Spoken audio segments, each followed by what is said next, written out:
Hello and welcome. You're watching NDTV Profit, and I have the pleasure of welcoming on board Mr. Umesh Revankar of Shriram Finance. He's the Executive Vice Chairman at Shriram Finance. Welcome, sir. It's good chatting with you, and will be good to get some perspective. Yeah, good morning. Hi. My pleasure. Right. Sir, I want to try and focus in on your housing finance subsidiary first off, and the sale with regard to that. Around 4,000 crore going to be received. So talk to us about the rationale for the complete exit, because of course there were talks that there will be some bit of an exit, given that you were planning to raise funds there, but a complete exit was not on the card. So talk to us about the rationale behind that. Yeah, basically, if you look at the housing finance business, normally finance lending is for long term, 15 years, and the AUM keeps growing very fast. So it needs capital at frequent interval. And Shriram Finance is also growing, and it also requires a capital. So we need to keep provide capital for housing finance subsidiary quite often.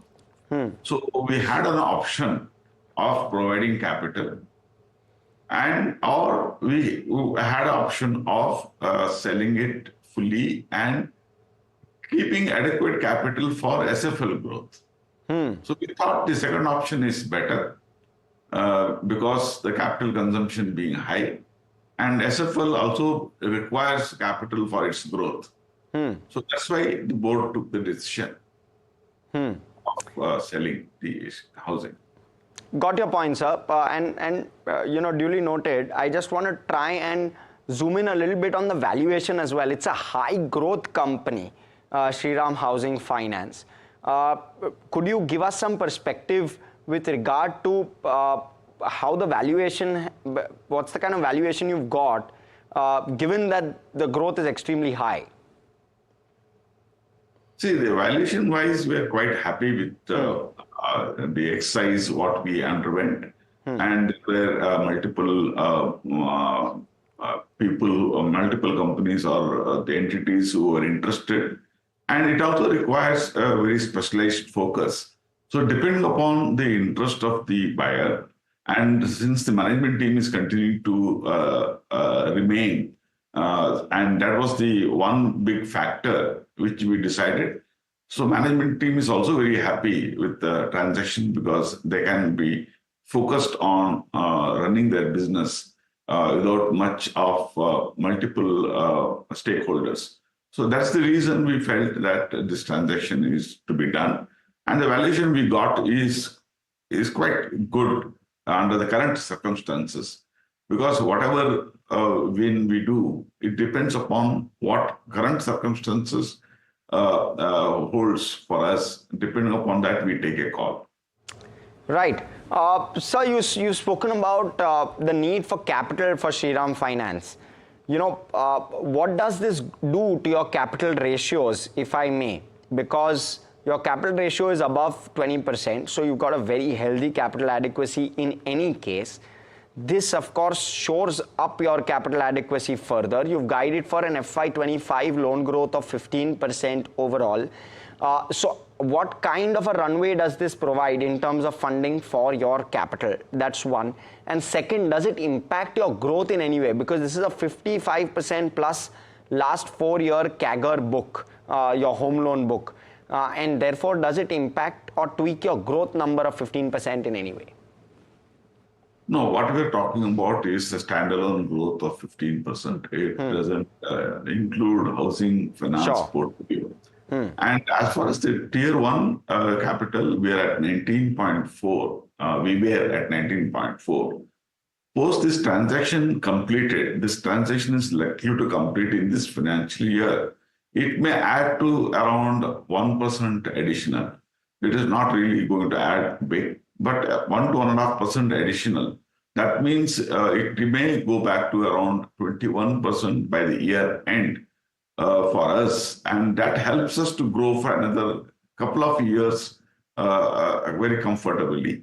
And therefore, we felt that since we need not raise capital again within next couple of years, this transaction should go through. And we may grow a little faster depending upon the economic activity. Ultimately, the country's economic activities are very important. At 7% GDP, we have estimated a growth of 15%. But if the country grows faster than the 7%, if it is 7.6, as some of the estimates says, or if it is 8, then we may grow much faster. Very interesting. But what's the? I'm fully conscious that you will likely be silent with regard to Q1 because understandably so. But just what's the kind of tailwind you are seeing? Are you seeing the kind of growth that you saw in FY24 continue in FY25? Because you're talking from a perspective that you might grow faster, and therefore just trying to understand which segments of yours are seeing better traction, and where would you like to grow faster if the economy were to do well, which it seems to be doing quite well? See, basically, if you look at the broad product range, what we have, it is basically the vehicle financing. It depends upon the infrastructure. If the government infrastructure spend is quite good in this budget, we are eagerly waiting for the budget, then definitely we expect much faster growth in vehicle machinery, construction equipment related growth. At the same time, the rural is holding good. That is a much better news for us. And this time, the monsoon is also expected to be above normal. This gives us a much bigger comfort on the growth in the rural market, especially in the agri, SME, and the other rural related growth like your two-wheeler and tractor, etc. So we feel overall that this year is going to be extremely good for us in the second half of the year because agri output is likely to be much higher in the rural market. Urban market will definitely depend upon the real estate and the infrastructure spend by the government. Got your point, sir. And, sir, just with regard to the segments which you are now going to start focusing on, given that housing finance likely one segment where you don't have to now focus on, you'll start focusing on the others. So just want to understand which will be the focus areas for driving this growth higher, more than 15%. What will be those sectors or segments you'll focus on? You've spoken about agri. What about gold? What about MSME? What about personal? Could you talk to us about some of those? Yeah, see, basically, when I say MSME, most of the MSME which we are focusing are in the semi-urban and rural area. They are indirectly or directly linked to the rural prospect. So mostly the shopkeepers, distributors, the small mills, small manufacturing units, all those things which are spread in the semi-urban rural area, which are likely to be the growth focus for us. And we are confident that we'll grow more than 20% because all these days, our focus was mostly in the south and some part of the west. And now we would be growing in the north and central part of it. So that gives us a huge scope and opportunity to grow in MSME. Plus, the gold is a natural growth for us. As we create more reach or more infrastructure in the branch, we will add more gold branches. This year, again, last year we added 500 branches for the gold lending. This year, again, we'll be adding another 500 for the gold lending. So that's how the gold will keep growing. And the other area which we will be focusing is passenger vehicle transportation. If you look at the way passenger vehicle demand is coming up, especially for public transportation, that's coming up quite fast in the semi-urban rural area because the state government undertaking spend has come down in the last 4-5 years. That puts pressure on the private sector to participate in the transportation activity.